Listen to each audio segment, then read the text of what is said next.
नमस्कार मित्रों, एक बार फिर हाजिर हैं आपके मित्र Dev Prakash Pandey learning with Dev channel को लेकर के। मित्रों, आज का जो वीडियो है ये बहुत ही महत्वपूर्ण है, क्योंकि यह वीडियो हमने जो बनाया है उसका शीर्षक है दाखिल खारिज। दाखिल खारिज तहसील की एक ऐसी प्रक्रिया है मित्रों, जिससे हर व्यक्ति को लगभग कभी न कभी दो चार होना ही पड़ता है। और तहसील में अगर किसी कार्य के लिए सबसे ज़्यादा मांग है तो दाखिल खारिज की है।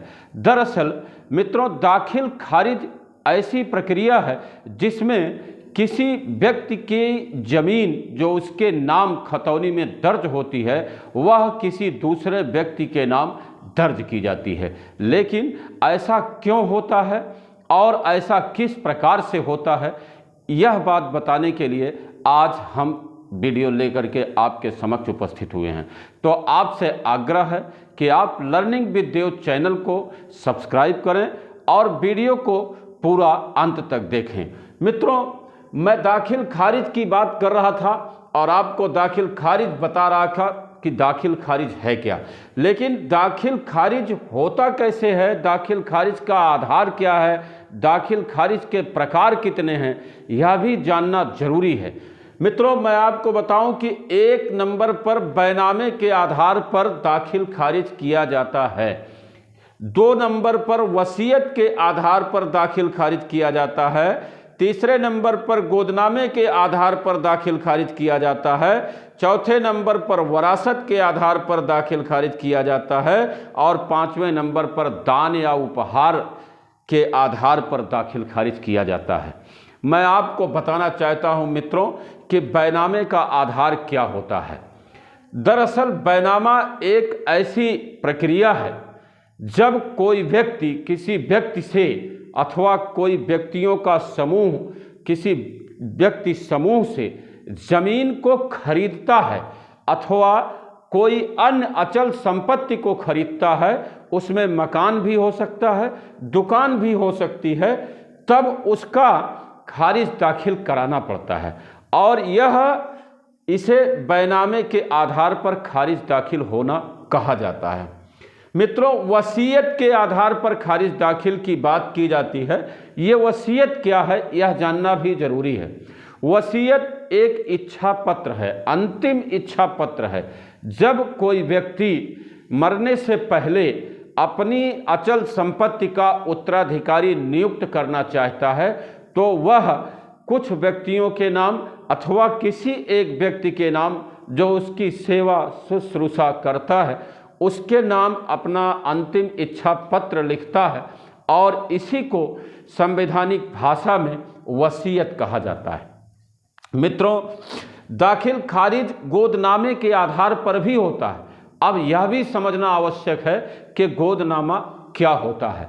दरअसल उत्तर प्रदेश राजस्व संहिता संशोधन अधिनियम 2006 में दाखिल खारिज के विषय में बताया गया है।